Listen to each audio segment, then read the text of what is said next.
ಶಿವಸ್ವರೂಪಿಗಳೇ. ಯಾವ ಶ್ರೀ ವಿಚಾರ ಸಾಗರ ಗ್ರಂಥದಲ್ಲಿ 7ನೇ ತರಂಗದಲ್ಲಿ ಗ್ರಂಥಕರ್ತರಾದ ಸಾಧು ಶ್ರೀ ನಿಚ್ಚಲದಾಸಜಿಯವರು ಏನ್ ತಿಳಿಸ್ತೇವಂತ ಪ್ರತಿಜ್ಞೆ ಮಾಡಿದ್ರಪ್ಪ ಅಂತ ಕೇಳಿದ್ರೆ, ಜೀವನ್ ಮುಕ್ತಿ ವಿಧೇಯ ಮುಕ್ತಿ ವರ್ಣನವನ್ನು ಮಾಡ್ತೇವೆ ಅಂತ ಪ್ರತಿಜ್ಞೆ ಮಾಡಿದರೆ, ನಾವು ನಿನ್ನಿನ ದಿವಸ ವಿಷಯ ಏನ್ ನೋಡಿದೆವಪ್ಪ ಅಂತ ಕೇಳಿದ್ರೆ 474ನೇ ಅಂಕದಲ್ಲಿ ಕೊನೆಗೆ ಬಂದೇನ್ ಹೇಳಿದ್ರು, ಒಂದೇ ಅಕಡ ಜನಕ ಮಹಾರಾಜನ ಪ್ರಾರಬ್ಧವು ಮರಣ ಪರ್ಯಂತರ ರಾಜಪಾಲನ ಮೊದಲಾದ ಸಮೃದ್ಧಿ ಭೋಗಕ್ಕೆ ಕಾರಣವಾಗಿತ್ತು. ಮರಣ ಪರ್ಯಂತರ ಜನಕ ಮಹಾರಾಜನ ಪ್ರಾರಬ್ಧ ಭೋಗದಲ್ಲಿ ನಿವೃತ್ತಿ ಆಗಲೇ ಇಲ್ಲ. ಅವ್ರದ್ದು ಭೋಗಕ್ಕೆ ಕಾರಣವಾಗಿತ್ತು. ಆದ್ದರಿಂದ ಅವನಲ್ಲಿ ತ್ಯಾಗವು ಸಂಭವಿಸಲಿಲ್ಲ. ಅವ್ರ ಪ್ರಾರಬ್ಧ ಏನಾಯ್ತು? ಭೋಗ. ಭೋಗ ಅಂದ್ರೆ ಏನ್ರಿ? ಸುಖ ದುಃಖ ಸಾಕ್ಷಾತ್ಕಾರ ಭೋಗ.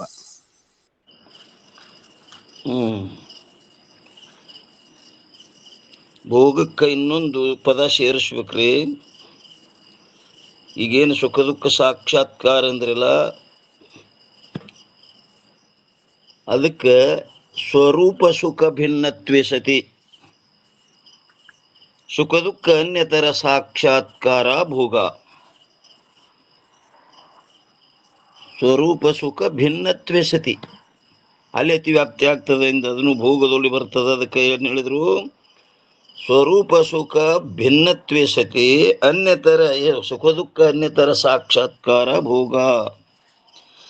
ಏನಾಗಿತ್ತು? ಭೋಗಕ್ಕೆ ಕಾರಣವಾಗಿತ್ತು. ಆದ್ದರಿಂದ ಅವನಲ್ಲಿ ತ್ಯಾಗವು ಸಂಭವಿಸಲಿಲ್ಲ. ಯಾರಲ್ಲಿ? ಜನಕರಾಜನಲ್ಲಿ. ಹಾಗೂ ಭೋಗಗಳಲ್ಲಿ ತಂದೆ ಯಪ್ಪ ಭೋಗದಿಲ್ಲ ಲಕ್ಷಣ ಇನ್ನೊಂದ್ಸಲ ಅದನ್ನ ಉಚ್ಚಾರ ಮಾಡಿ ತಂದೆ. ಅದು ಏನಂತಾರಪ್ಪ? ಸ್ವರೂಪ ಸುಖ ಭಿನ್ನತ್ವೇ ಸತಿ. ಸುಖ ದುಃಖ ಭಿನ್ನತ್ವೇ ಸತಿ. ಸ್ವರೂಪ ಸುಖ ಭಿನ್ನತ್ವೇ ಸತಿ. ದುಃಖ ಬರಂಗಿಲ್ಲ.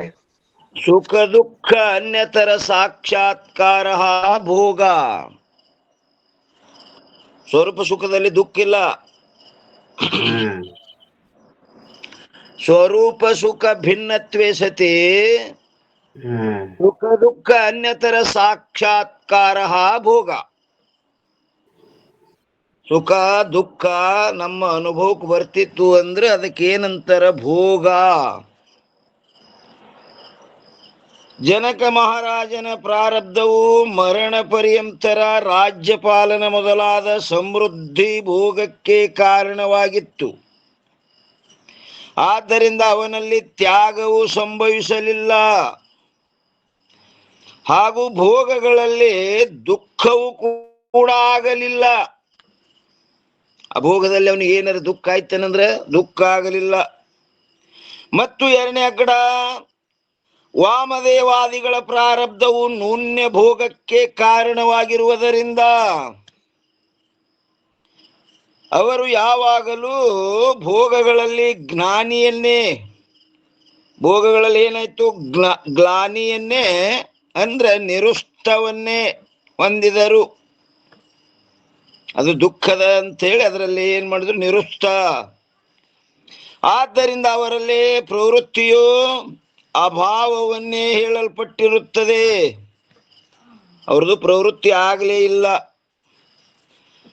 ಇನ್ನು 3ನೇದ್ದು, ವಾಸಿಷ್ಠದಲ್ಲಿ ಇಂಥ ಒಂದು ಪ್ರಸಂಗವು ಕೂಡ ಬರುತ್ತದೆ. ಏನದಪ್ಪ ಅಂತ ಕೇಳಿದ್ರೆ, ಶಿಖಿಧ್ವಜ ಮಹಾರಾಜನು ಜ್ಞಾನವಾದ ಆನಂತರದಲ್ಲಿ ಅಧಿಕ ಪ್ರವೃತ್ತಿಯಾದನೆಂದು ಹೇಳಿರುತ್ತದೆ. ಜ್ಞಾನ ಆದ ಬಳಿಕ ಮೊದಲು ನಿವೃತ್ತಿಯಾಗಿತ್ತು. ನಿವೃತ್ತಿಯಾಗಿ ಸಾಧು ಆಗ್ತೀನಂತ ಹೋಗಿದ್ದವ, ಸಾಧುನು ಆದ. ಹೋಗಿ ಏನ್ ಮಾಡಿದಪ್ಪ ಅಂತ ಕೇಳಿದ್ರೆ ಅರಣ್ಯದಲ್ಲಿ ಒಂದು ಗುಡಿಸಲು ಹಾಕೊಂಡು ತಪಸ್ಸುಕು ಕೂತ. ಯಾಕೆ ಅಂತಃಕರಣ ಇನ್ನೂ ಪ್ರಫುಲ್ಲಿತ ಆಗಿತ್ತಿಲ್ಲ. ಅಲ್ಲಿ ಗುಡಿಸಲು ಹಾಕೊಂಡು ತಪಸ್ಸು ಮಾಡ್ತಿದ್ದ. 3-4 ವರ್ಷ ಹೋಯ್ತು. ರಾಣಿ ಅವ ರಾಜ ಇದ್ದ. ರಾಣಿ ಯಾರಿದ್ದಳಕ್ಕಿ? ಚೌಡಾಲಿ, ಬ್ರಹ್ಮಜ್ಞಾನಿ ಇದ್ದಳಕ್ಕಿ. ಆಕೆಯಲ್ಲಿ ಸಿದ್ಧಿ ಪ್ರಾಪ್ತ ಆದ್ದು. ಮೊದಲೇ ಪೂರ್ವದಲ್ಲಿ ಸಿದ್ಧಿ ಪ್ರಾಪ್ತಿತ್ತು. ಅವಾಗಕಿ ಎತ್ತರಕ್ಕೆ ಹೋಗಿ ನೋಡಿದಳು, ಎಲ್ಲದ ನೀವ ಅಂತ. ಒಂದ್ ಜಾನಾಗ ಇಲ್ಲಿ ತಪಸ್ಸಕ್ಕೆ ಕುಂಡ್ರತನ ಅನ್ನೋದು ಗೊತ್ತು ಮಾಡಿಕೊಂಡು ಏನ್ ಮಾಡಿದ್ಲಪ್ಪ ಅಂತ ಕೇಳಿದ್ರೆ ಸಾಧು ವೇಷ ಧಾರಣ ಮಾಡಿದಳು. ಜಟ, ದಾಡಿ, ಕೈಯಾಗ ದಂಡ ಕಮಂಡಲ, ಭಗವ ಹಾಕೊಂಡು, ರುದ್ರಾಕ್ಷ ಹಾಕೊಂಡು ಹೋಗಿ ಮುಂದನೆತ್ತ ಮುಂಜಾಳವ ನದಿಯಾಗ ಸ್ನಾನ ಮಾಡಿ ಇನ್ನು ಪೂಜಾ ಮಾಡ್ಕೊಂಡು ತಪಸ್ಸು ಕುಂಡ್ರಬೇಕನ್ನರ್ದಾಗ ಇವ ಎದುರಿಗೆ ಹೋದ. ಅವ ಏನು ಪೂಜಾ ಮಾಡ್ಕೊಳಕ್ ಬರ್ಬೇಕಂತ ತಂಬಿಗೆ ತುಂಬಿಕೊಂಡು ಹೂ ಹರ್ಕೊಂಡೇನು ಹೊಂಟಿದ್ದ. ಎದುರಿಗೆ ಮಹಾತ್ಮರು ಬಂದ್ರು. ಇಂದೇನಪ್ಪ ನನ್ನ ನಶೀಬಕ್ಕಂತ ಅವೇ ನೀರು ಅವ್ರ ಪಾದಕ್ಕೆ ಹಾಕಿ, ಯಾಕಂದ್ರೆ ಅಂತಃಕರಣ ಶುದ್ಧಿ ಬಂದಿತ್ತು, ಪಾದಕ್ಕೆ ಹಾಕಿ ನಮಸ್ಕಾರ ಮಾಡ್ದ. ಏನಂದ? ನನ್ನ ಮ್ಯಾಗ ತಮ್ಮ ಆಶೀರ್ವಾದ ಆಗಬೇಕು. ಹಾ ಅದಕ್ಕೆ ಬಂದಿನಿ ನಾನು ಅಂದವ ಸಾಧು. ಆಕೆ ಯಾರಿದ್ಳು ಒಳಗೆ? ಚೂಡಾಲಿನೇ ಇದ್ಳು, ಕರೆ ಸಾಧು ವೇಷ ಧಾರಣೆ ಮಾಡಿದ್ಳು. ಯಾಕ? ಸಿದ್ಧಿಯಿಂದ ಏನ್ ಬಿ ಮಾಡ್ಲಿಕ್ಕೆ ಬರ್ತದ. ಅವಾಗ ಅವನಿಗೆ ಪಕ್ಕ ಆಯ್ತು, ನನ್ನ ಮ್ಯಾಗ ನಿಮ್ಮದು ಅಷ್ಟು ಇದು ಅದನ್ನಲ್ಲ. ಹೌದು, ಅದಕ್ಕಾಗೆ ಬಂದಿನ್ನ. ಅವಾಗ ನನ್ನ ಕಲ್ಯಾಣ ಆಗ್ತದ ಅಂತೇಳಿ ಅವರಲ್ಲಿ ಶ್ರದ್ಧಾ ಭಕ್ತಿ ಇಟ್ಟು ಏನ್ ಮಾಡಿದ್ರು? ಉಪದೇಶ ಶುರುವಾಯ್ತು. ಯಾಕೆ? 4-6 ವರ್ಷ ತಪಸ್ಸು ಮಾಡಿದ್ದ ಅಂತಃಕರಣ ಶುದ್ಧಿ ಆಗಿತ್ತು. ಉಪದೇಶ ಆದ ಕೂಡಲೇ ಪರೀಕ್ಷೆ ಮಾಡಿದ್ಳು ಅವನನ್ನು. ಪರೀಕ್ಷಾ ಹೆಂಗ ಕೃಷ್ಣ ಪರಮಾತ್ಮನು ಪಾರ್ಥನಿಗೆ ಹೆಂಗ್ ಪರೀಕ್ಷೆ ಮಾಡಿದ್ದು ಹಂಗಿಲ್ಲೇ ಚೂಡಾಲಿ ಇವನಿಗೆ ಏನೇನು ತಿಳಿದದ ನೋಡ್ಬೇಕಂತ ಪರೀಕ್ಷೆ ಮಾಡಿದ್ಳು. ಏನೇನು ಸಮಾಚಾರ ಅಂದಳು. ಏನಿಲ್ಲ, ರಾಜ್ಯ ಇತ್ತು, ರಾಜ್ಯ ಬಿಟ್ಟು ಬಂದೀನಿ. ನೋಡ್ರಿ, ಬಿಟ್ಟು ಬಂದ್ರು ಸಹಿತ ಬಿಟ್ಟು ಬಂದೇನೆ ಅನ್ನೋದು ಉಳಿದಿತ್ತು. ಸೂಕ್ಷ್ಮ ಉಳಿತದದು ಒಳಮೆ. ಮಹಾವಾಕ್ಯ ಉಪದೇಶ ಆದ್ರೂ ಸಹಿತ ಪರಿಚ್ಛಿನ್ನತ್ವ, ಪರೋಕ್ಷತ್ವ ಭ್ರಾಂತಿಗಳು ಉಳಿತಾವು. ಅದಕ್ಕೋಸ್ಕರವಾಗಿ ಜಿಜ್ಞಾಸುನಿಗೆ ಓತು ಪ್ರೋತು ಕರ್ತವ್ಯ ಹೇಳಿದ್ದಾರೆ. ಅದಲ್ಲಿ ಸೂಕ್ಷ್ಮ ಒಳಮೆ ಉಳಿದಿತ್ತು. ರಾಜ್ಯ ಇತ್ತು, ರಾಜ್ಯ ಬಿಟ್ಟು ಬಂದೀನಿ. ಬಿಟ್ಟು ಬಂದಿ ಅಂದ್ಲಕ್ಕಿ. ರಾಣಿ ಇದ್ಳು, ರಾಣಿ ಬಿಟ್ಟು ಬಂದೀನಿ. ಬಿಟ್ಟು ಬಂದೀನಿ ಅನ್ನೋದು ಉಳಿದಿತ್ತು. ಬಿಟ್ಟಿದ್ದು ಖರೆ, ಬಿಟ್ಟು ಬಂದೀನಿ. ಅದಕ್ಕೆ ನಿಜಗುಂಡ್ರು ಹೇಳಿದರು, ತಿಳಿಯಬಹುದು ಒಲಿದು ಬಿಡಲವದು ಭೂತಳದೋಳು ಆನೆಂದು ಅಹಂಕರಿಸದಿರುವುದೇ ಅರಿದು. ಅರಿದು ಅಂದ್ರೆ ಆಶ್ಚರ್ಯಕರವಾದಂಥ ಮಾತ. ಏನ್ ಆಶ್ಚರ್ಯಪ್ಪ ಅಂತ ಕೇಳಿದ್ರೆ, ತಿಳಿಯಲಿಕ್ಕೆ ಬಾರದಂತ ಅತ್ಯಂತ ಸೂಕ್ಷ್ಮ ತತ್ವಗಳನ್ನು ಕೂಡ ತಿಳಿಯಬಹುದು, ಮತ್ತು ಬಿಡಲಿಕ್ಕೆ ಬಾರದಂತ ಅತ್ಯಂತ ಮೋಹಕ ವಸ್ತುಗಳನ್ನು ಕೂಡ ಬಿಡಬಹುದು. ಆದರೆ ಅಂದ್ರೆ ಅವ್ರ ಮಾತು ನೋಡ್ರಿ, ತಿಳಿಯಬಹುದು, ಬಿಡಬಹುದು, ಆದರೆ ಅಂದ್ರೆ ಇದೆಲ್ಲ ಹಿಂದಿಂದು ಎಲ್ಲ ಮಣ್ಣು ಪಾಲಾಗಿ ಹೋಯ್ತತೆ. ಭಾಳ ಚಲೋ ಹಾನ್ರಿ ಖರೆ ಅಂದ್ರೆ ನೋಡ್ರಿ ಏನಾಯ್ತು, ಅದು ಹಿಂದಿನ ಮಣ್ಣು ಆಗಿ ಹೋಯ್ತು ಮಾತ. ಅದಕ್ಕೆ ಏನು ಉಳಿದಿತ್ತು ಶಿಖರದ್ದು ಜನಲ್ಲಿ? ಬಿಟ್ಟೇನು ಅನ್ನೋದು ಉಳಿದಿತ್ತು, ವಾಸನ. ರಾಜ್ಯ ಇತ್ತು, ರಾಜ್ಯ ಬಿಟ್ಟು ಬಂದೀನಿ. ಮತ್ತು ಹ್ಯಾಂಡ್ತಿದ್ಳು, ಹ್ಯಾಂಡ್ತಿ ಬಿಟ್ಟು ಬಂದೀನಿ. ಬಿಟ್ಟು ಬಂದು ಮತ್ತು ಇಲ್ಲೊಂದು ಕೊಂಪಿ ಹಾಕೊಂಡಿಲ್ಲ ಅಂದ್ಳಕಿ. ಆ ಕೊಂಪಿಗೆ ಅದಕ್ಕೆ ಬೆಂಕಿ ಹಚ್ತೀನಿ ಅಂತೇಳಿ ಹೋಗಿ ಬೆಂಕಿ ಹಚ್ಚದು. ಮುಗಿತೀನೇನದು ಕೈಯಾಗಿ ದಂಡ ಕಮ್ಮಂಡಲ್ಲ ಅವಲ್ಲ ಅಂದ್ಳಕಿ. ಇವು ಹೋಗಿತ್ತ ಹೇಳಿ ಆ ಬೆಂಕಿಯಾಗ ಒಗದ. ಮುಗಿತೇನು? ಮುಗೀತು. ಮತ್ತು ಶರೀರ ಒಂದದಲ್ಲ ಅಂದ್ಳಕಿ. ಶರೀರ ಇದಕ್ಕೂ ಸುಡ್ತಾ ಹೊಂಟ ಕೈ ಹಿಡಿದ್ರು. ಅಲ್ಲ, ಯಾವುದನ್ನು ನಾಶ ಮಾಡುವುದಿಲ್ಲದು. ಅದು ಮಿಥ್ಯಾ ಅಂತ ವಾದ ಮಾಡುವುದಷ್ಟೇ, ನಾಶ ಮಾಡ್ಲಿಕ್ಕೆ ಹೋಗುದಿಲ್ಲ. ಅದಕ್ಕೆ ಅವಾಗ ಇನ್ನೂ ಸ್ವಲ್ಪ ಏನು ಉಳಿದಿತ್ತು ಅದನ್ನು ತಿಳಿಸಿ ಆ ಬಿಟ್ಟೇನನ್ನೋದು ಹೋಗುವಂತೆ ಜ್ಞಾನೋದಯ ಆಯಿತು. ಜ್ಞಾನೋದಯ ಆದ ಕೂಡಲೇ ಅವಾಗ ಏನು ಮಾಡಿದ್ಲಪ್ಪ ಅಂತ ಕೇಳಿದ್ರೆ, ಏನು ವೇಷ ಹಾಕೊಂಡು ಬಂದಿಳಲ್ಲ ಆ ವೇಷ ಎಲ್ಲ ತೆಗೆದಳು, ಸಾಧು ವೇಷ ತೆಗೆದು ಚೂಡಾಲಿ ರೂಪದಿಂದ ನಿತ್ತಳು ಮುಂದೆ. ಆದರೂ ಜ್ಞಾನ ಆಗಿತ್ತು. ಓಹೋ ನೀ ಅದಿ ಎಂದ. ಹೌದು ಅಂದಳಕ್ಕೆ, ಏನು ಅಡ್ಡಿ ಇಲ್ಲ, ಆದರೂ ಜ್ಞಾನ ಆಗಿತ್ತು. ಇನ್ನು ಹ್ಯಾಂಗ ಮುಂದೆ ಅಂದಳಕ್ಕೆ, 4-5 ವರ್ಷ ಆಯ್ತು ನೀ ಬಂದಿ, ಆ ರಾಜ್ಯ ಭಾರವನ್ನು ನಾನು ನಡೆಸ್ಕೊಂಡ್ಬಂದೆ. ಈಗ ನಾನು ಈ ಕಡೆ ಬಂದೀನಿ, ನಮ್ಮದೊಂದು ರಾಜ್ಯದ ಪ್ರಜೆಗಳ ಗತಿ ಏನು? ಪ್ರಜೆಗಳ ರಕ್ಷಣೆ ಮಾಡೋದು ರಾಜರ ಮುಖ್ಯ ಕರ್ತವ್ಯದ. ಮತ್ತಿನ್ ಹ್ಯಾಂಗ್ ಮಾಡೋದು ಅಂದಳಕ್ಕೆ. ಆದ್ರೂ ಜ್ಞಾನ ಆಗಿತ್ತು. ಅಲ್ಲಿ ಪಾರ್ಥ ಏನಂದವ ಭಗವಂತ, 18 ಅಧ್ಯಾಯ ನಾ ಹೇಳಿದೆ, ನೀ ಕೇಳಿದಿ, ನಿನಗಾದ ಪ್ರಯೋಜನ ಏನಪ್ಪ? ಕಚ್ಚಿದೆ ತ್ರಚ್ಯುತಂ ಪಾರ್ಥ ತ್ವಯೇಕಾಗ್ರೇನ ಚೇತಸ ಕಚ್ಚಿದ ಜ್ಞಾನ ಸಮೂಹ ಪ್ರಣಶ್ಯತೆ ಧನಂಜಯ. ಅದಕ್ಕೆ ಪಾರ್ಥ ಹೇಳ್ದ, ಪರಮಾತ್ಮ ನಿನ್ನ ವಾಣಿಯ ಪ್ರಸಾದದ ಮಹಿಮೆಯಿಂದ ನನಗೇನಾಗ್ಯದಪ್ಪ ಅಂತ ಕೇಳಿದ್ರೀಗ, ನಷ್ಟೋ ಮೋಹ ಸ್ಮೃತಿರ್ಲಬ್ಧ್ವಾ ತತ್ ಪ್ರಸಾದಾನ್ಮಯ ಅಚ್ಯುತ ಸ್ಥಿತೋಸ್ಮಿ ಗತ ಸಂದೇಹ ಕರಿಷೇ ವಚನಂ ತವ. ನೀ ಹೆಂಗ್ ಹೇಳ್ತಿ ಹೆಂಗಪ್ಪ? ನೀ ಹೊಡಿ ಅಂದ್ರೆ ಹೊಡಿತೀನಿ, ಬಿಡು ಅಂದ್ರೆ ಬಿಡ್ತೀನಿ. ಯಾಕಂದ್ರೆ ನಾ ಏನು ಮಾಡಾವ ಅಲ್ಲ ಅನ್ನೋದು ನನಗೆ ನಿಶ್ಚಯ ಗೊತ್ತಾಗ್ಯದ. ಎಲ್ಲಿ ನಿತ್ತನ ಪಾರ್ಥ? ಶುದ್ಧ ಅರಿವಿನಲ್ಲಿ ನಿತ್ತ. ನಾಳೆ ನಾ ಏನು ಮಾಡವಲ್ಲ, ಯಾಕಂದ್ರೆ ನನಗೆ ಕೈಕಾಲೇ ಇಲ್ಲ. ಮಾಡ್ಬೇಕಾದ್ರೆ ಏನಾರೇ ಕರ್ಣಾದಿಗಳು ಬೇಕಲ್ಲ, ನನಗೆ ಕರ್ಣಾದಿಗಳೇ ಇಲ್ಲ. ಇಲ್ಲದ್ದರಿಂದ ನಾ ಏನು ಮಾಡವಲ್ಲ ನಿಶ್ಚಯ ಆಯ್ತು. ನೀ ಹೆಂಗೆ ಹೇಳ್ತಿ ಹಂಗ? ಹಂಗೆ ಇವನು ಇಲ್ಲಿ ಏನಂದ ಶಿಖರಧ್ವಜ, ನೀ ಹೆಂಗೆ ಹೇಳ್ತಿ ಹಂಗ? ನಡಿ ರಾಜ್ಯಕ್ಕೆ ಹೋಗುನಂದ್ರೆ ಆ ಕಡೆ ನಡಿ, ಬೇಡ ಅರಣ್ಯಕ್ಕೆ ಈ ಕಡೆ ಹೋಗುನಂದ್ರೆ ಈ ಕಡೆ ನಡಿ. ಯಾಕ? ಶುದ್ಧ ಅರುವೆ ನಾನಿದ್ದೇನಂತ ಗೊತ್ತಾಗಿತ್ತು. ಅವಾಗ ಚೂಡಾಲಿ ಹೇಳಿದ್ಳು, ನಮ್ಮದು ರಾಜ್ಯದ ಪ್ರಜೆಗಳದರ ರಕ್ಷಣೆ ಮಾಡೋದು ಕರ್ತವ್ಯದ, ನಡಿ ಅಂತ ಮತ್ತೆ ಬಂದು ಏನ್ ಮಾಡಿದಪ್ಪ ಅಂತ ಕೇಳಿದ್ರೆ, ಮತ್ತೆ ಪ್ರವೃತ್ತಿ ರಾಜ್ಯಭಾರವನ್ನು ಮಾಡಿದ ಸುಸಜ್ಜಿತವಾಗಿ. ಅದಕ್ಕಿಲ್ಲಿ ಹೇಳ್ತಾರವರು, ವಾಸಿಷ್ಠದಲ್ಲಿ ಇಂಥ ಒಂದು ಪ್ರಸಂಗವು ಕೂಡ ಬರುತ್ತದೆ.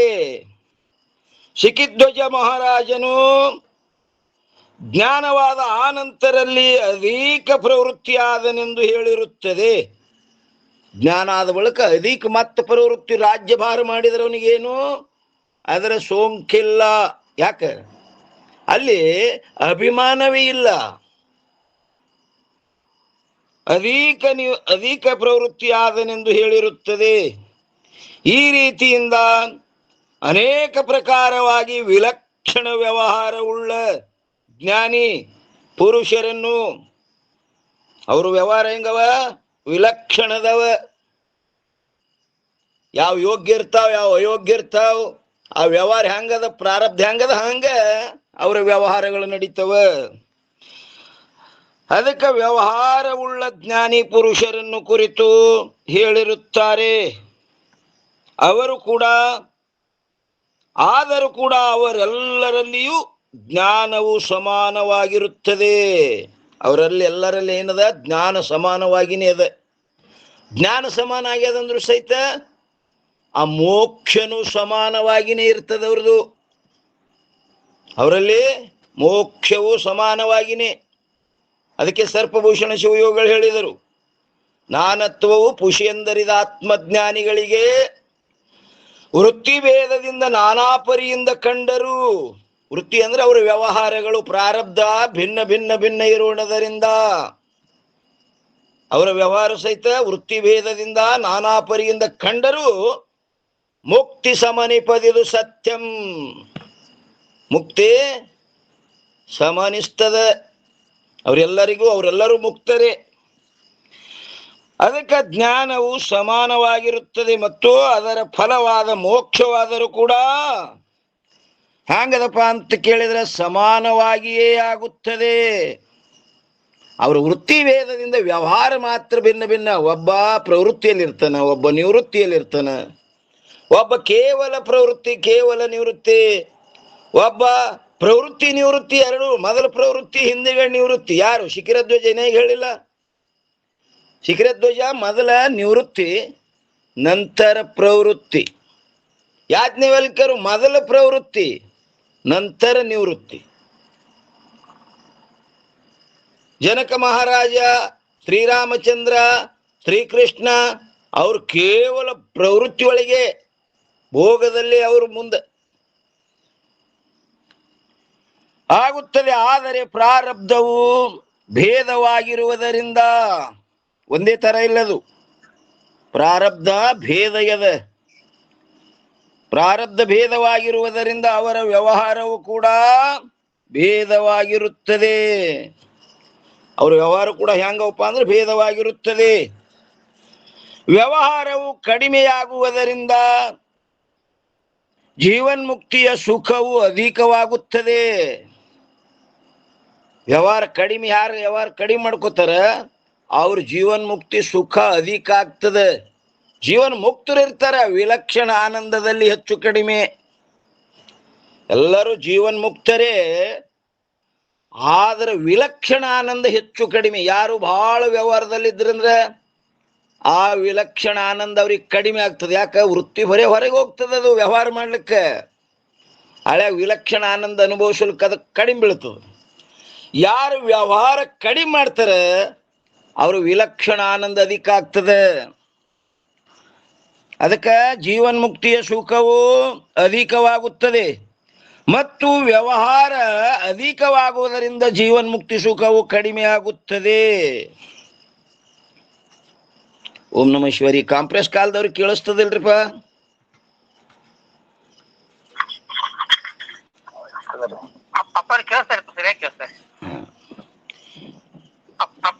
ಓಂ ನಮಃ ಶಿವಾಯ. ಹಾ ಕೇಳಿಸ್ತಾರೆ. ಅದಕ್ಕೆ ಸೌಂಡ್ ಕಮ್ಮಿ ಇತ್ರಿ, ನಾ ಮತ್ತೆ ಇಟ್ಟೆ. ಇನ್ನು 475ನೇ ಅಂಕದಲ್ಲಿ ಏನ್ ಹೇಳ್ತಾರೆ? ಜ್ಞಾನಿಗೆ ವಿಧೇಯ ಮೋಕ್ಷದ ತ್ಯಾಗವು ಅಥವಾ ಪರಲೋಕದ ಇಚ್ಛೆಯೂ ಆಗುವುದಿಲ್ಲ. ಯಾರಿಗೆ? ಜ್ಞಾನಿಗೆ.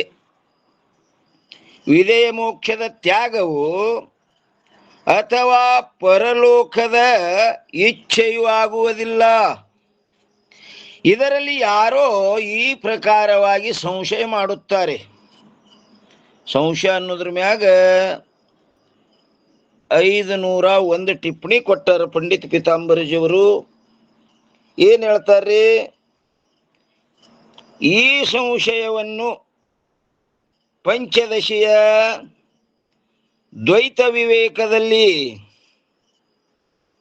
ಅಲ್ಲಿ ಎಲ್ರಿ ಪಂಚದಶಿ ಗ್ರಂಥ, ವಿವೇಕ ಪಂಚಕ, ದೀಪ ಪಂಚಕ, ಆನಂದ ಪಂಚಕ ಅಂತ 3 ಪಂಚಕ,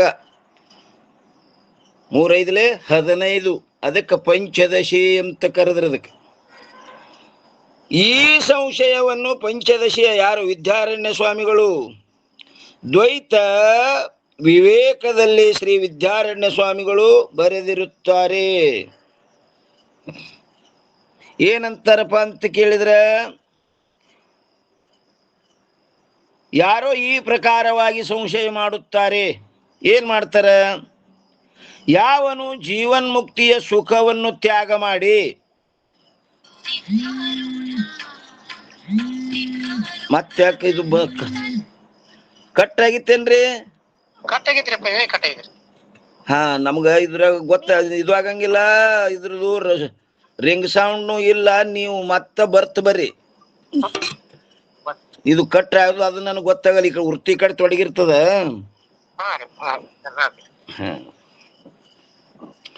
ನೋಡ್ರಿ ಏನಂತಾರ್ರಿ ಎಷ್ಟ್ರೊಳಗ 475ನೇ ಅಂಕದಲ್ಲಿ ಯಾರೋ ಈ ಪ್ರಕಾರವಾಗಿ ಸಂಶಯ ಮಾಡುತ್ತಾರೆ. ಏನ್ ಮಾಡ್ತಾರಪ್ಪ ಅಂದ್ರೆ, ಯಾವನು ಜೀವನ್ಮುಕ್ತಿಯ ಸುಖವನ್ನು ತ್ಯಾಗ ಮಾಡಿ ತುಚ್ಛವಾದ ಭೋಗಾದಿಗಳಲ್ಲಿ ಪ್ರವೃತ್ತನಾಗುತ್ತಾನೆಯೋ ಅವನು ವಿಧೇಯ ಮೋಕ್ಷವನ್ನು ಕೂಡ ತ್ಯಾಗ ಮಾಡಿ ವೈಕುಂಠಾದಿ ಲೋಕಗಳಿಗೂ, ಆದಿ ಅಂದ್ರೆ ಬ್ರಹ್ಮಲೋಕ, ವೈಕುಂಠ ಲೋಕ, ಸ್ವರ್ಗಲೋಕ. ಆದಿ ಅಂದ್ರೆ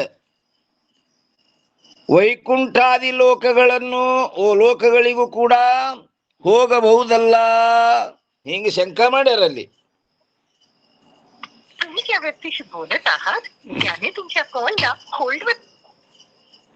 ಅದಕ್ಕೆ ಹೇಳ್ತಾರೆ, ಇಂಥ ಸಂಶಯ ಸಂಭವಿಸುವುದಿಲ್ಲ. ಜೀವನ್ಮುಕ್ತಿ ಸುಖವನ್ನು ತ್ಯಾಗ ಮಾಡಿ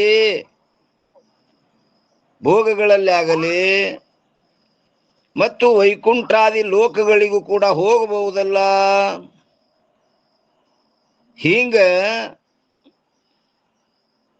ಏನ್ರಿ,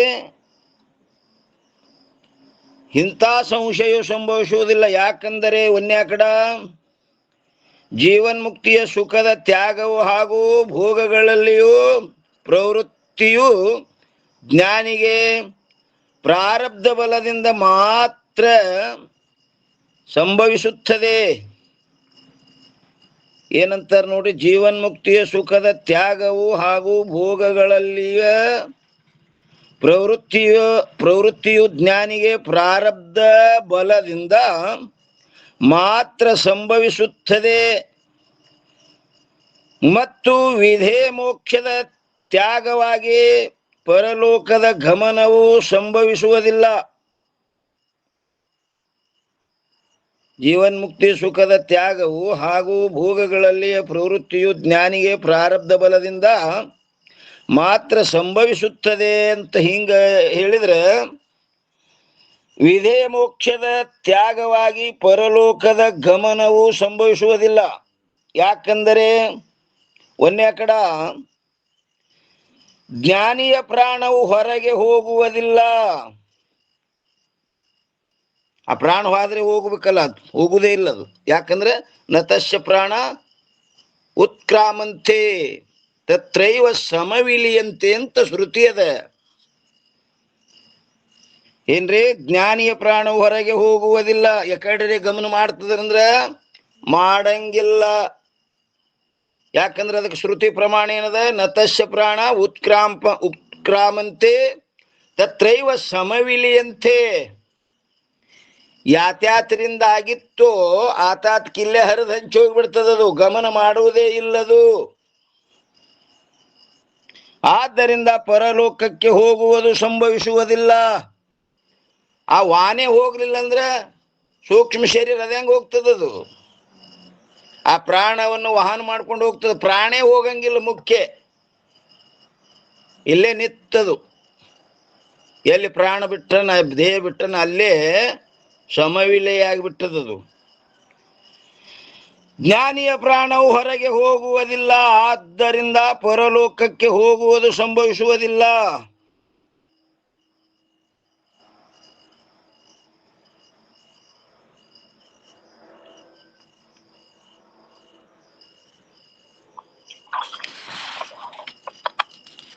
ಎರಡನೇ ಕಡ ವಿಧೇಯ ಮೋಕ್ಷದ ತ್ಯಾಗವು ಸಂಭವಿಸುವುದಿಲ್ಲ. ಯಾಕಂದರೆ ಜ್ಞಾನದಿಂದ ಅಜ್ಞಾನವು ನಿವೃತ್ತಿಯಾಗಿ, ಜ್ಞಾನದಿಂದ ಏನಾಗ್ಯದ, ಅಜ್ಞಾನ ನಿವೃತ್ತಿಯಾಗ್ಯದ. ಅಲ್ಲೇನಾಗ್ಯದ, ಜ್ಞಾನದಿಂದ ಅಜ್ಞಾನ ಸುಟ್ಟೋಗ್ಯದದು. ಅದಕ್ಕೆ ದೇಹಾತ್ಮ ಜ್ಞಾನವತ್ ಜ್ಞಾನಂ ನೋಡ್ರಿ ಏನಂತಾರೆ, ದೇಹಾತ್ಮ ಜ್ಞಾನವತ್ ಜ್ಞಾನಂ ದೇಹಾತ್ಮ ಜ್ಞಾನ ಬಾಧಕಂ ಆತ್ಮನ್ನೇವ ಭವೇದ್ಯಶ್ಚ ಸ ನಚ್ಛನ್ನಪಿ ಮುಚ್ಯತೆ. ಅಂದ್ರೆ ದೇಹಾತ್ಮ, ನಾನು ದೇಹವನ್ನು ಇದ್ದೇನೆಂದು ಅಂತ ಏನಾಗ್ಯದದು, ಜ್ಞಾನ ನಷ್ಟ ಆಗಿ ಹೋಗ್ಯದ. ಮತ್ತೇನಾಗ್ಯದ, ಆತ್ಮನ್ನೇವ ಭವೇದ್ಯಶ್ಚ, ಆತ್ಮನೇ ನಾನಿದ್ದೇನಂತ ದೃಢ ನಿಶ್ಚಯ ಆಗ್ಯದದು. ನಿಶ್ಚಯ ಆದ ಕೂಡಲೇ ಆತ್ಮನ್ನೇವ ಭವೇದ್ಯಶ್ಚ ಸ ನೈಚ್ಛನ್ನಪಿ ಮುಚ್ಯತೆ.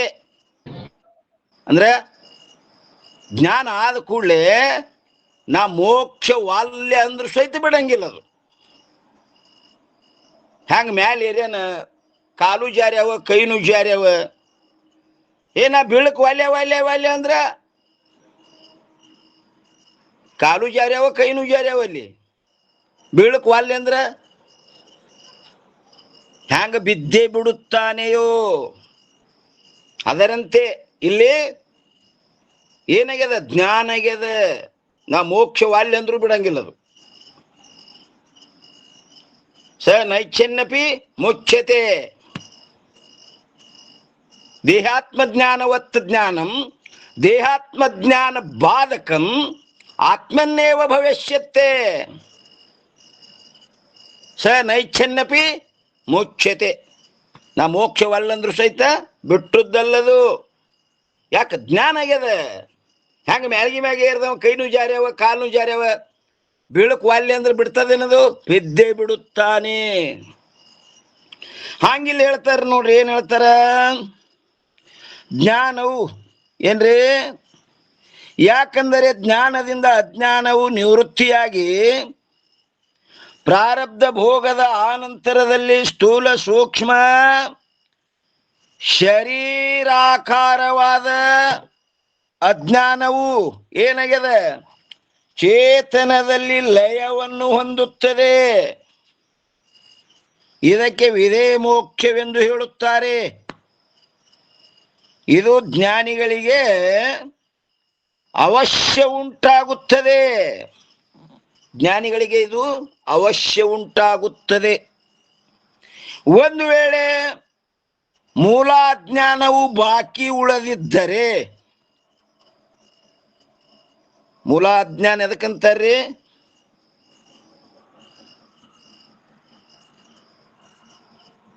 ಅಜ್ಞಾನದಲ್ಲಿ ಒಂದು ಮೂಲ ಒಂದು ಸ್ಥೂಲ ಅಂತ ಬರ್ತಾವ.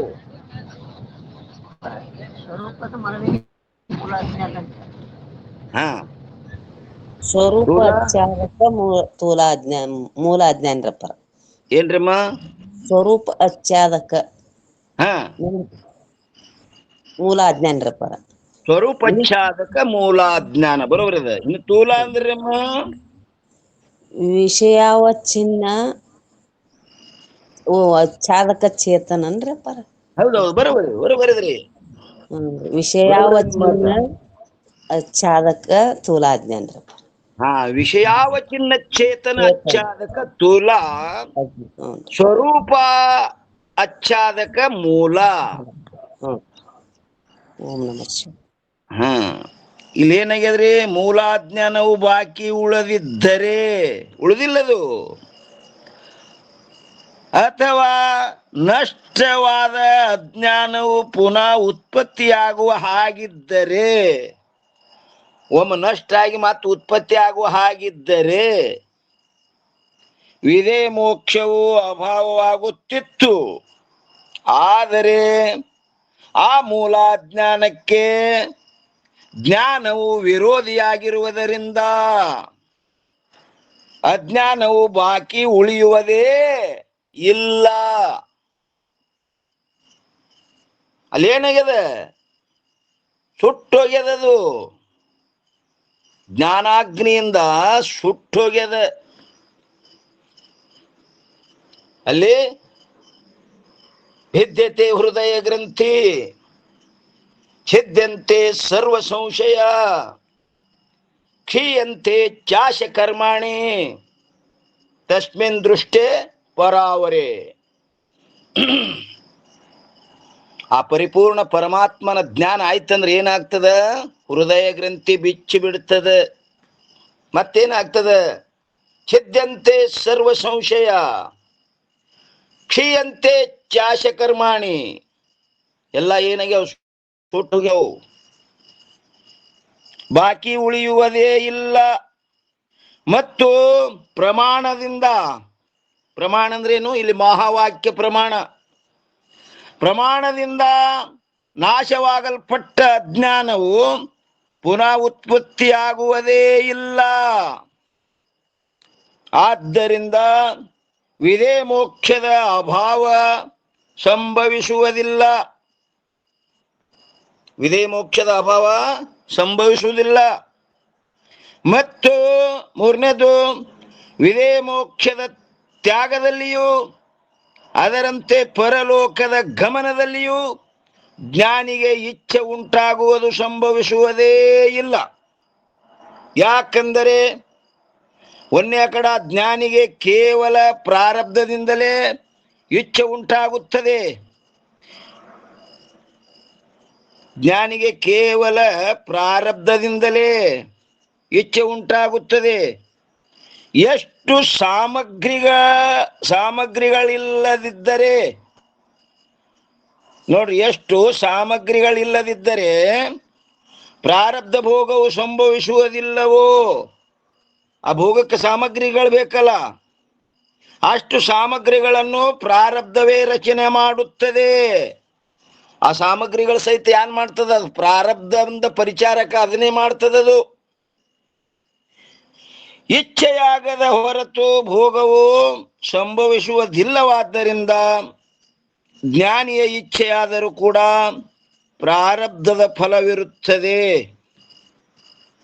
ಮತ್ತು ಎರಡನೇದ್ದು, ಅನ್ಯ ಲೋಕದಲ್ಲಿ ಆಗಲಿ ಅಥವಾ ಈ ಲೋಕದಲ್ಲಿ ಆಗಲಿ ಜ್ಞಾನಿಗೆ ಪ್ರಾರಬ್ಧದಿಂದಲೂ ಕೂಡ ಮತ್ತೊಂದು ಶರೀರದ ಸಂಬಂಧವಾಗುವುದಿಲ್ಲವೆಂಬುದನ್ನು ಈ ಪೂರ್ವದಲ್ಲಿ ಇದೇ ತರಂಗದ 457ನೇ ಅಂಕದಲ್ಲಿ ಪ್ರತಿಪಾದನೆ ಮಾಡಿಕೊಂಡು ಬಂದಿರುತ್ತೇವೆ. ಅದೇ ನತಸ್ಯ ಪ್ರಾಣ ಉತ್ಕ್ರಾಮಂತೆ. ಪ್ರಾಣ ಗಮನ ಮಾಡಿದ್ರೆ ಇವೆಲ್ಲ ಹೋಗವಲ್ಲ, ಪ್ರಾಣೇ ಗಮನ ಮಾಡಂಗಿಲ್ಲ. ಒಂದು ಏನಾಗ್ತದ ಅಲ್ಲೇ ತತ್ರೈವ ಸಮವಿಲಿಯಂತೆ, ಮುಂದೆ ಹೋಗ್ಲಿಕ್ಕೆ ಅದಕ್ಕೆ ಬ್ಯಾಲೆನ್ಸ್ ಇಲ್ಲ. ಕಾರ್ ಗಾಡಿ ಎಣ್ಣಿನೇ ಇಲ್ಲಂದ್ರೆ ಎಲ್ಲಿ ಹೋಗ್ತದದು? ಎಣ್ಣೆ ಅನ್ನೋದು ವಾಸನ, ಅದಕ್ಕೆ ಏನಿಲ್ಲ, ರಾಗದ್ವೇಷಗಳೇ ಇಲ್ಲದ್ದರಿಂದ ಪ್ರಾಣ ಗಮನ ಮಾಡುವುದೇ ಇಲ್ಲದು. ಆದ್ದರಿಂದ ಜ್ಞಾನಿಗೆ ಪ್ರಾರಬ್ಧದಿಂದ ವಿಧೇಯ ಮೋಕ್ಷದ ತ್ಯಾಗವಾಗಲಿ ಅಥವಾ ಪರಲೋಕಕ್ಕೆ ಗಮನ ಮಾಡಬೇಕೆಂಬ ಇಚ್ಛೆಯಾಗಲಿ ಉಂಟಾಗುವುದಿಲ್ಲ.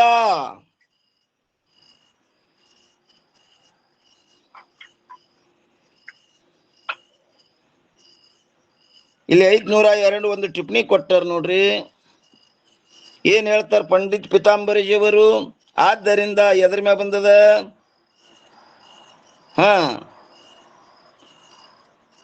ಆದ್ದರಿಂದ ಜ್ಞಾನಿಗೆ ಪ್ರಾರಬ್ಧದಿಂದ ವಿಧೇಯ ಮೋಕ್ಷದ ತ್ಯಾಗವಾಗಲಿ ಅಥವಾ ಪರಲೋಕಕ್ಕೆ ಗಮನ ಮಾಡಬೇಕೆಂಬ ಇಚ್ಛೆಯಾಗಲಿ ಉಂಟಾಗುವುದಿಲ್ಲ ಅನ್ನೋದ್ರ ಮ್ಯಾಗ 502 ಟಿಪ್ಪಣಿ ಕೊಟ್ಟರ. ಏನ್ ಹೇಳ್ತಾರಪ್ಪ ಅಂತ ಕೇಳಿದ್ರೆ, ಪೂರ್ವೋಕ್ತ ಎಂದರೆ ಇದೇ ತರಂಗದ 475ನೇ ಅಂಕದಲ್ಲಿ ಸಂಶಯ ಮಾಡಿದಂತೆ ಪಂಚದಶೆಯಲ್ಲಿಯೂ ಕೂಡ ಶ್ರೀ ವಿದ್ಯಾರಣ್ಯ ಸ್ವಾಮಿಗಳು ಮಂದ ಪ್ರಾರಬ್ಧದಿಂದ ಭೋಗಾದಿಗಳಲ್ಲಿಯೂ ಪ್ರವೃತ್ತನಾದ ಜ್ಞಾನಿಗೆ ವಿಧೇಯ ಮೋಕ್ಷದ ತ್ಯಾಗದಲ್ಲಿಯೂ ಅಥವಾ ಪರಲೋಕದ ಗಮನದಲ್ಲಿಯೂ ಇಚ್ಛೆ ಉಂಟಾಗುತ್ತದೆ ಎಂಬ ಈ ಅರ್ಥದಲ್ಲಿ ಅಭಿಪ್ರಾಯವುಳ್ಳವರಾಗಿ ದ್ವೈತ ವಿವೇಕದಲ್ಲಿ ಶಂಕಾರೂಪ ತರ್ಕವನ್ನು ಮಾಡಿರುವುದಿಲ್ಲ. ಅಲ್ಲೇ ಹಿಂಗ ಆಗ್ತದತ್ತ ಹಿಂಗ ತರ್ಕ ಮಾಡಿಲ್ಲ. ಮತ್ತೇನೆಂದರೆ ಪ್ರಯತ್ನ ರಹಿತನಾದ ಜ್ಞಾನಿ, ಅವರು ಕೆಲವೊಬ್ರು ಆ ವಿಲಕ್ಷಣ ಆನಂದವನ್ನು ಹೋಗುದ ಅವ್ರಿಗೆ ಪ್ರಯತ್ನ ಇರಂಗಿಲ್ಲ. ಜ್ಞಾನಿ ಇರ್ತಾರೆ, ಆದ್ರೆ ವಿಲಕ್ಷಣ ಆನಂದ ಅದನ್ನು ಪಡ್ಕೊಳ್ಬೇಕಂತ ಅವರಿಗೆ ಪ್ರಯತ್ನ ಇರಂಗಿಲ್ಲ. ಅವರು ಇಲ್ಲಿ ಹೇಳ್ತಾರೆ ನೋಡಿ, ಪ್ರಯತ್ನ ರಹಿತನಾದ ಜ್ಞಾನಿ ಇರುವನು, ಅವನಿಗೆ ಯಥೇಷ್ಟವಾದ ಆಚರಣೆಗೆ ಕಾರಣವಾದ ಭೋಗಾದಿಗಳ ಆಸಕ್ತಿಯನ್ನು ಬಿಡಿಸಿ ಅವರು ವಿಲಕ್ಷಣ ಆನಂದದ ಪ್ರಯತ್ನ ಮಾಡಂಗಿಲ್ಲ. ಅವರು ಜೀವನ್ ಮುಕ್ತಿಯನ್ನೋರು ಇರ್ತಾರೆ. ಆದರೂ ಈ ಯಥೇರಣೆ ಆಚಾರ್ಯ ಇದೇನಂತಾರೆ ನೋಡ್ರಿ, ಯಥೇಷ್ಟವಾದ ಆಚರಣೆಗೆ ಕಾರಣವಾದ ಭೋಗಾದಿಗಳಲ್ಲಿ ಆಸಕ್ತಿಯನ್ನು ಬಿಡಿಸಿ, ಅವರಿಗೆ ಆ ವಿಷಯದಲ್ಲಿ ಆಸಕ್ತಿಯನ್ನು ಬಿಡಿಸಿ, ಯಾಕೆ ಪ್ರಾರಬ್ಧದಿಂದ ಅಲ್ಲೇ ಭೋಗದಲ್ಲಿ ಕೂತಿರ್ತಾರೆ ಅವರು. ವಿಲಕ್ಷಣ ಆನಂದದ ಪ್ರಯತ್ನ ಮಾಡಂಗಿಲ್ಲ ಅವರು. ಅದಕ್ಕೆ ಆಸಕ್ತಿಯನ್ನು ಬಿಡಿಸಿ ಜೀವನ್ಮುಕ್ತಿಯ ಸುಖದಲ್ಲಿ, ಏನು ವಿಲಕ್ಷಣ ಆನಂದದ ಆ ಸುಖ, ಆಸಕ್ತಿಯನ್ನು ಮಾಡಿಸಬೇಕೆಂಬುವುದರಲ್ಲಿ ಅವರ ಅಭಿಪ್ರಾಯವಿರುತ್ತದೆ. ವಿದ್ಯಾರಣ್ಯರ ಅಭಿಪ್ರಾಯ ಎಲ್ಲದ, ಏನು ಇನ್ನೂ ಭೋಗದಲ್ಲಿ ಇರ್ತಾರಲ್ಲ ಅವ್ರಿಗೆ ಅದನ್ನು ಬಿಡಿಸಿ ವಿಲಕ್ಷಣ ಆನಂದ, ಎಂಥ ಕಿಮ್ಮತ್ತಿನ ಆನಂದದ ಅಕಾಡಿ ಹೋಗ್ಲಿ ಅಂತ ಒಂದು ಅಭಿಪ್ರಾಯದಿಂದ ಹೇಳಿದ್ದದು. ಜೀವನ್ಮುಕ್ತರೇನು ಆಗಿರ್ತಾರೆ, ವಿಲಕ್ಷಣ ಆನಂದದ ಪ್ರಯತ್ನ ಮಾಡಿಲ್ಲ ಅವರು. ಯಾಜ್ಞವಲ್ಕ್ಯರು ಜೀವನ್ಮುಕ್ತರಾಗಿದ್ರು, ಆದ್ರೂ ಸಹಿತ ವ್ಯವಹಾರ ಹೆಚ್ಚಾದುದರಿಂದ, ಆ ವಿಲಕ್ಷಣ ಆನಂದದ ಕೊರತೆ ಇದ್ದುದರಿಂದ ಏನ್ ಮಾಡಿದ್ರು ಅವರು, ಆ ಹೆಂಡರನ್ನು ಬಿಟ್ರು. ಎಲ್ಲ ಏನು ಸಂಪತ್ತು, ಕೋಟ್ಯಾವಧಿ ಸಂಪತ್ತು ತಂದಿರಲ್ಲ ಅದು ಸಹಿತ ಬಿಟ್ರು. ಯಾಕ? ಆ ವಿಲಕ್ಷಣ ಆನಂದ ಕೊರತೆ ಬೀಳಗತ್ತಿತ್ತು. ಜೀವನ್ ಮುಕ್ತರೇ ಇದ್ರು, ಆದ್ರೂ ವ್ಯವಹಾರ ಹೆಚ್ಚಾದುದರಿಂದ ಅವರಿಗೆ ವಿಲಕ್ಷಣ ಆನಂದ ಅನುಭವಕ್ಕೆ ಬರಲಿಲ್ಲ. ಅದಕ್ಕೋಸ್ಕರವಾಗಿ ನಾ ಇದನ್ನು ಬಿಡ್ತೀನು ಅಂಥೇಳಿ ಇಬ್ಬರ ಪತ್ನಿಯರನ್ನು ಕರೆಸಿ ಅದರಲ್ಲಿ ಭಾಗ ಮಾಡಿ ಕಾತ್ಯಾಯನಿ ಒಪ್ಕೊಂಡ್ಲು. ಯಾಕೆ ಒಲ್ಲ ಕೋರಿ ನನ್ನ ಪಾಲದ್ದೇನು ಸಂಪತ್ತು ಕೊಡ್ರಿ, ನಾ ಆರಾಮ್ ಉಂಡಿರ್ತೀನಿ ಅಂದಳಕ್ಕೆ. ಯಾಕೆ? ಸಾಮಾನ್ಯ ಹೆಣ್ಮಗಳಕ್ಕೆ. ಮೈತ್ರ ಹೇ ಅಂದಳಕ್ಕೆ. ಯಾಕೆ? ಆಕೆ ಸಾಮಾನ್ಯ ಹೆಣ್ಮಗಳಲ್ಲ. ಜನ್ಮ ಜನ್ಮಾಂತರಗಳಲ್ಲಿ ನಿಷ್ಕಾಮ ಕರ್ಮ, ನಿಷ್ಕಾಮ ಉಪಾಸನೆ ಮಾಡಿಕೊಂಡು ಶುದ್ಧಾಂತಕರಣ ಉಳ್ಳಕ್ಕಿದ್ದಳಕ್ಕೆ. ಆಕೆ ವಿವೇಕ ಮಾಡಿದಳು. ಏನು? ಅಲ್ಲ, ಈ ನನ್ನ ಪಾಲಿಗೆ ಏನು ಸಂಪತ್ತು ಬರ್ತದಲ್ಲ, ಈ ಸಂಪತ್ತು ಕೊಟ್ರೆ ನೀವು ಪಡೆಯುವಂತ ಸುಖ ಸಿಗ್ತದೇನೋ? ಹೇ ಅಂದ್ರೆ ಅವರು, ಅದು ದುಡ್ಡಿಗೆ ಸಿಗುವುದಲ್ಲ, ಜಿಡ್ಡತ್ತಿ ನಾರುವುದು ಅಲ್ಲ. ಇದು ತಗೊಂಡು ನಾ ಏನ್ ಮಾಡ್ಲಿ ಅಂದಳಕಿ. ಈ ಸಂಪತ್ತಿಗೆ ನೀವು ಪಡೆಯುವ ಸುಖ ಸಿಗಲಿಲ್ಲ ಅಂದ್ರೆ ಇದು ತಗೊಂಡು ನಾ ಏನ್ ಮಾಡ್ಲಿ? ಮತ್ತೆ ನಿನಗೇನು ಬೇಕು ಅಂದ್ರೆ ಅವರು, ಅಲ್ಲ ನನ್ನ ಲಗ್ನ ಆಗುವಾಗ ನಮ್ಮ ಅಪ್ಪಗೆ ವಚನ ಕೊಟ್ಟಿರಿ ನೀವು, ನಾ ಏನು ಪಡಿತೀನಿ ಅದರೊಳಗೆ ಈಕಿನೂ ಅರ್ಧಾಂಗಿ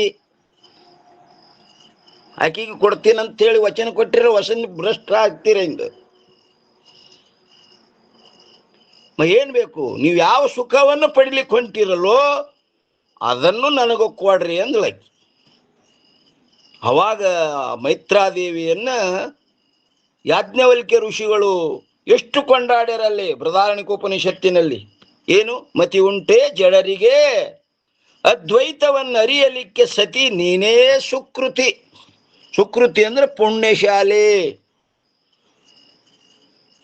ಜಗದುದಯಾದಿ ಇಂದು ಪರ್ಯಂತ ಎಸಗಿ ಮಾಡಿದ ಪುಣ್ಯದ ಪ್ರತಿಫಲ ಇದು.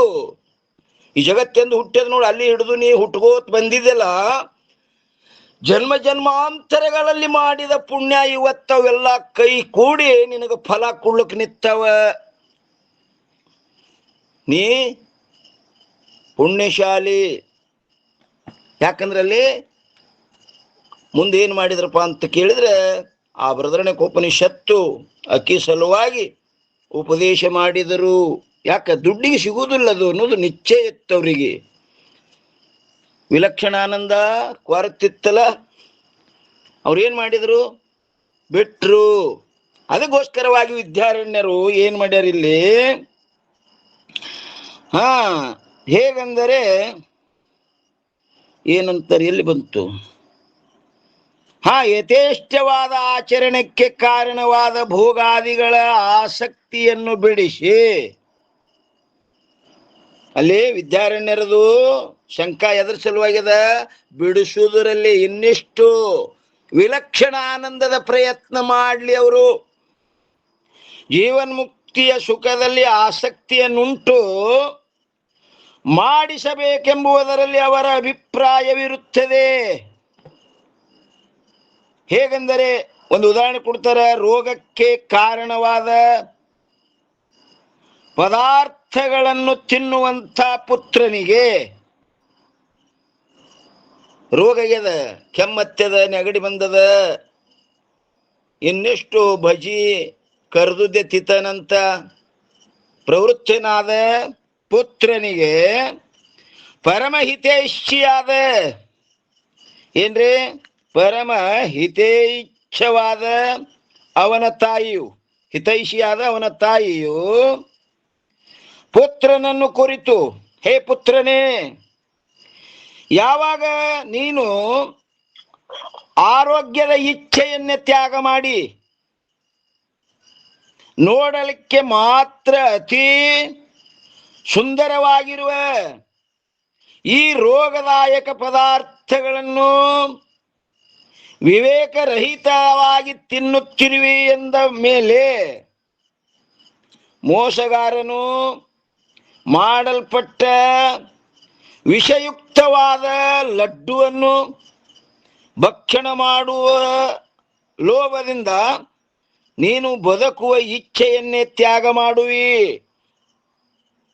ನೀ ಏನ್ ಮಾಡ್ತಿ? ಅದು ತಿಂದು ಸತ್ತು ಹೋಗ್ತೇ. ಇಂದ ತಾಯಿದ್ ಹಿಂಗೆ ಹೇಳೋದು, ಮಗ ಸಾಯ್ಲತ್ತಿಲ್ಲ, ಆ ಅಪಥ್ಯ ಸೇವನೆಯನ್ನು ಬಿಡಿಸುವುದರಲ್ಲಿ ಅದ ತಾಯಿದು. ಅದು ತಿಂದು ಸತ್ತು ಹೋಗೋ ಅನ್ನೋದರಲ್ಲಿ ಅಭಿಪ್ರಾಯ ಇಲ್ಲಕ್ಕಿದು. ಏನದ ಆಕೆಯ ಅಭಿಪ್ರಾಯ? ಆ ಅಪಥ್ಯ ಏನದದು? ಆ ಸೇವನೆ ಬಿಡಿಸುವುದರಲ್ಲಿ ಪ್ರಯತ್ನದ ತ್ಯಾಗ ಮಾಡುವಿ. ಹೀಗೆಂದು ಹೇಳುವ ಆ ಮಾತೆಯ ಅಭಿಪ್ರಾಯ ಪುತ್ರನಿಗೆ ಬದುಕಬಾರದೆಂಬ ಹಾಗೂ ವಿಷಯುಕ್ತವಾದ ಲಡ್ಡುವನ್ನು ತಿನ್ನಬೇಕೆಂಬ ಇಚ್ಛೆ ಉಂಟಾಗುತ್ತದೆ ಎಂದರ್ಥವಲ್ಲ. ಆ ಮಾತೆಗೆ ಆ ಪದಾರ್ಥದಲ್ಲಿ ಏನದಪ್ಪ ಅಂತ ಕೇಳಿದ್ರೆ, ಆ ಮಾತಿಗೆ ಈ ಅರ್ಥದಲ್ಲಿ ಅಭಿಪ್ರಾಯವಿರುವುದಿಲ್ಲ. ಮತ್ತೇನೆಂದರೆ, ತರ್ಕದಿಂದ ರೋಗಕ್ಕೆ ಕಾರಣವಾದ ರೋಗದಾಯಿ ಪದಾರ್ಥಗಳ ಭಕ್ಷಣದಲ್ಲಿರುವ ಆಸಕ್ತಿಯನ್ನು ಬಿಡಿಸಿ ಆರೋಗ್ಯದಲ್ಲಿ ಆಸಕ್ತಿಯನ್ನುಂಟು ಮಾಡುವ ಅಭಿಪ್ರಾಯವು ಹೇಗೆ ಇರುತ್ತದೆಯೋ ಆ ಏನು ರೋಗದಾಯಕವಾದಂಥ ಪದಾರ್ಥವನ್ನು ತಿನ್ನಬೇಡಂತದ್ದು ಬಿಡಿಸಿ ಆರೋಗ್ಯದಾಯಕವಾದಂಥ ಉಪದೇಶ ಮಾಡುವುದರಲ್ಲಿ ತಾಯಿದ ಹೆಂಗದ ಅಭಿಪ್ರಾಯವು ಹೇಗೆ ಇರುತ್ತದೆಯೋ ಅದರಂತೆಯೇ ಶ್ರೀ ವಿದ್ಯಾರಣ್ಯ ಸ್ವಾಮಿಗಳಾದರೂ ಕೂಡ ವಿವೇಕವನ್ನು ಬಿಟ್ಟು ಉಪೇಕ್ಷೆಯಿಂದ ಮಂದ ಪ್ರಾರಬ್ಧ ಫಲವನ್ನು ಕೊಡುವುದರಲ್ಲಿ ಸಹಾಯಕವಾದ ವಾಸನೆಯಿಂದ ಅಥವಾ ಕೇವಲ ವಾಸನೆಯಿಂದ ವಿಕ್ಷೇಪಕ್ಕೆ ಕಾರಣವಾದ ಕಾಮಾದಿಗಳಿಗೆ ಬಲಿಯಾಗಿ ಪರವಶತಾರೂಪ ಪ್ರಮಾದವನ್ನು ಹೊಂದಿದ ಜ್ಞಾನಿಗೆ ಏನ್ರಿ ಆ ಭೋಗದಲ್ಲಿ ಇದ್ದ ಜ್ಞಾನಿಗೆ ವಿದೇಹ ಮೋಕ್ಷದ ತ್ಯಾಗವು ಹಾಗೂ ಪರಲೋಕದ ಭೋಗದ ಇಚ್ಛೆಯು ಉಂಟಾಗುತ್ತದೆ ಎಂಬ ಈ ಅರ್ಥದಲ್ಲಿ ಅಭಿಪ್ರಾಯವಿರುವುದಿಲ್ಲ. ಮತ್ತೇನೆಂದರೆ ಅನಿಷ್ಟಪಾದಾನ ರೂಪ ಏನ್ರಿ ಅದು ಅಪ್ರೀತಿಯನ್ನು ಸಂಪಾದನೆವಾಗುತ್ತದೆಂಬ ತರ್ಕದಿಂದ, ತರ್ಕ ಅಂದ್ರೇನು? ಅನಿಷ್ಟ ಅಪ್ರಿಯ ಏನ್ರಿ ಅಪ್ರಿಯವು ಸಂಪಾದನೆ ಆಗುತ್ತದೆ ಎಂಬ ತರ್ಕದಿಂದ ಯಥೇಷ್ಟಾಚರಣೆ ರೂಪ ರೋಗಕ್ಕೆ ಕಾರಣವಾದ ಭೋಗದಲ್ಲಿಯ ಅವನ ಪ್ರವೃತ್ತಿಯನ್ನು ಬಿಡಿಸಿ ಯಾವ ಪ್ರಯತ್ನ ಮಂದ ಪ್ರಯತ್ನವಾದ ಜ್ಞಾನಿ ಜೀವನ್ಮುಕ್ತಿ ಅಷ್ಟರದೊಳಗೆ ಕೂತ ವಿಲಕ್ಷಣ ಆನಂದಕ್ಕಿನ್ನೂ ಒಂದು ಬುದ್ಧಿ ಮುಂದೆ ಹರಿಯುವಲ್ದು. ಆ ಭೋಗದಲ್ಲೇ ಕೂತಂತ ಜ್ಞಾನಿಗೆ ಅದನ್ನು ಬಿಡಿಸಿ ಜೀವನ್ಮುಕ್ತಿ ವಿಲಕ್ಷಣ ಆನಂದ ರೂಪ ಆರೋಗ್ಯದಲ್ಲಿ ಆಸಕ್ತಿಯನ್ನುಂಟು ಮಾಡುವುದರಲ್ಲಿ ಅಭಿಪ್ರಾಯವಿರುತ್ತದೆ. ಯಾರ್ದು? ವಿದ್ಯಾರಣ್ಯರದು. ಮತ್ತು ದೃಢಜ್ಞಾನಿಯ ಮೋಕ್ಷದ ಏನ್ರಿ? ದೃಢ ಜ್ಞಾನಿಯು ಮೋಕ್ಷದ ಇಚ್ಛೆಯಿಂದ ರೈತನಾಗಿದ್ದರೂ ಕೂಡ ಅವನು ಮುಕ್ತನೇ ಆಗುತ್ತಾನೆ. ಯಾಕ? ಜ್ಞಾನ ಆಗ್ಯದ. ಜ್ಞಾನದ ಫಲ ಏನು? ಮೋಕ್ಷ. ವಾಲ್ಯ ಅಂದ್ರೂ ಬಿಡಂಗಿಲ್ಲದು. ಆಗಳ ಹೇಳ್ದೇವಲ್ಲ, ಮ್ಯಾಳಗಿ ಮ್ಯಾಗೇರ್ಯನ ಕೈನು ಜಾರ್ಯಾವ ಕಾಲ್ನು ಜಾರ್ಯಾವ, ಏನು ಆಶ್ರಯ ಇಲ್ಲ ಹಳ್ಯಾಗ. ಏನ ಬೀಳಕ್ ವಾಲ್ಯ ಅಂದ್ರ ಬಿಡ್ತದ ಅದು. ಇಲ್ಲೇನಾಗ್ಯದ? ಜ್ಞಾನ ಆಗ್ಯದ. ಆಗಳ ಅದೇ ಶ್ಲೋಕಲ್ಲಿ ಹೇಳಿದ್ರು ನೋಡ್ರಿ, ಏನ್ ಹೇಳಿದ್ರು? ದೇಹಾತ್ಮ ಜ್ಞಾನವಜ್ಞಾನಂ ದೇಹಾತ್ಮ ಜ್ಞಾನ ಬಾಧಕಂ ಆತ್ಮನ್ನೇವ ಭವೇದ್ಯಚ್ಛೆ ಸ ನೈಚ್ಛನ್ನಪಿ ಮೋಕ್ಷತೆ. ವಾಲ್ಲಂದ್ರೂ ಬಿಡಂಗಿಲ್ಲ. ಏನದು? ಮೋಕ್ಷ. ಯಾಕ? ಜ್ಞಾನ ಆಗ್ಯದ. ಆದ್ದರಿಂದ ಏನಂತಾರಿಲ್ರಿ, ಅದನ್ನು ಅವನು ಮುಕ್ತನೇ ಆಗುತ್ತಾನೆ. ಈ ಅರ್ಥದಲ್ಲಿ ಭಾಷ್ಯಕಾರರ ವಚನ ಪ್ರಮಾಣವಿರುತ್ತದೆ. ಶ್ಲೋಕ ಏನಪ್ಪಾ ಅಂದ್ರೆ ಅದೇ ಹೇಳ್ಯಾರ ನೋಡ್ರಿ ಇಲ್ಲಿ, ದೇಹಾತ್ಮ ಜ್ಞಾನವತ್ ಜ್ಞಾನಂ. ಈ ಶ್ಲೋಕ ಅದೇ ಬಂತು. ಆಗಲೇ ಹೇಳುತ್ತೆ, ದೇಹಾತ್ಮ ಜ್ಞಾನವತ್ ಜ್ಞಾನಂ ದೇಹಾತ್ಮ ಜ್ಞಾನ ಬಾಧಕಂ ಆತ್ಮನ್ನೇವ ಭವೇದ್ಯಸ್ಯ ಸ ನೈಚ್ಛನ್ನಪಿ ಮುಚ್ಯತೆ. ಸೋಪಣ್ಣಪ್ಪ ಅವ್ರು ಆದಿಲ್ ನಿಂಬಲ್ಲಿ ಶ್ಲೋಕ ಇದು ಅದಾರು ಇಲ್ಲವ್ರು?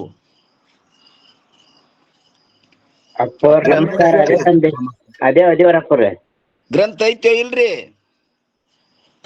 ಇದು ವಿಚಾರ ಸಾಗರ್ದ್ರಿ. ಹಾ ಹಾ, ಇಲ್ಲ. ಗ್ರಂಥ ಇರಲಿಲ್ಲ ಅಂದ್ರೆ ಅದು ಕೆಲಸ ಕೊಡಂಗಿಲ್ಲ. ಸೋಮ ಲಿಂಬು ಟಿಂಬು ಆಗ್ತದ ಕೇಳೋದು. ಹಂಗಾಗೈತ್ರಿ. ಐತೆ ಅದು ಏಕಮುಖಿ ಆಗಿದ್ದೈತೆ, ದ್ವಿಮುಖಿ ಗ್ರಂಥ ಇದ್ರಿ.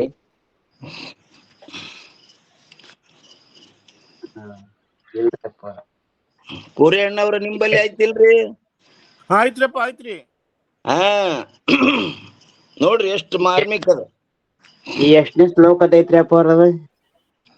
ಇಲ್ಲಿ ಶ್ಲೋಕ ತಗೊಂಡಾರಿ ಟಿಪ್ಪಣಿ ಒಳಗ. ಎಷ್ಟು ಟಿಪ್ಪಣಿಪ್ಪ ಅಂದ್ರ 502 ಟಿಪ್ಪಣಿ. ನಮ್ ಟಿಪ್ಪಣಿಗೆ ಅಂಕ ಇಲ್ರಿ ಅಪ್ಪ ಅವ್ರ.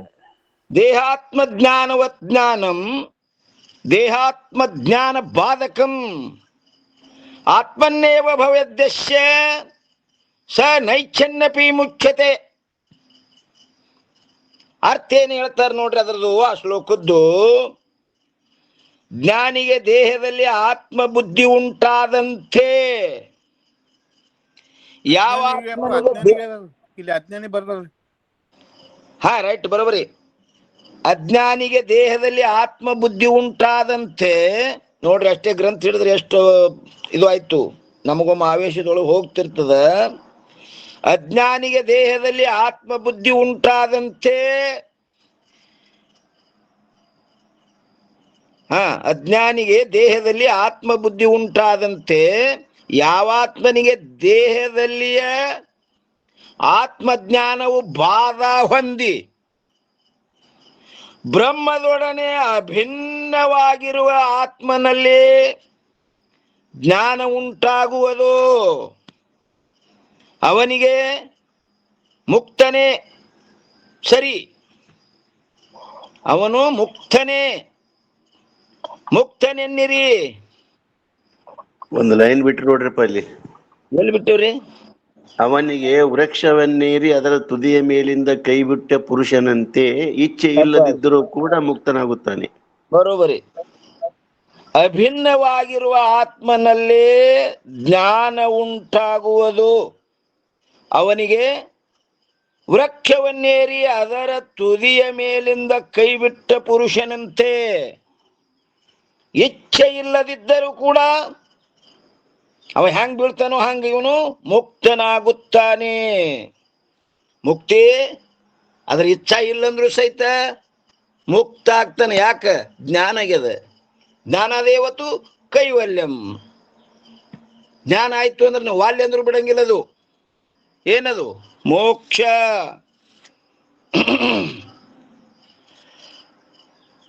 ಯಪ್ಪ ಅದು ಶ್ಲೋಕ ಮತ್ತೊಮ್ಮೆ ಕೇಳಂತಂದೆ.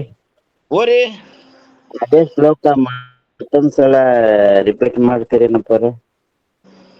ಶ್ಲೋಕ ಸಿಕ್ಕದ ನಿಮಗೀಗ? ದೇಹಾತ್ಮ ಜ್ಞಾನಂ ಜ್ಞಾನಂ ದೇಹಾತ್ಮ ಜ್ಞಾನ ಬಾಧಕಂ ಇದೆ ಅಲ್ರ ಶ್ಲೋಕ? ಹಾ ಹಾ ಇದೆ ಇದೆ ಇದೆ. ಹಾ, ಯಾಕಂದ್ರೆ ಜ್ಞಾನಂ ನೋಡ್ರಿ ಇತರ ಶ್ಲೋಕ.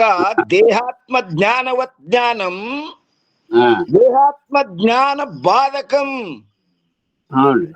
ಆತ್ಮನ್ನೇವ ಭವೇದ್ಯಸ್ಯ ಸ ನೈಚ್ಛನ್ನಪಿ ಮುಚ್ಯತೆ.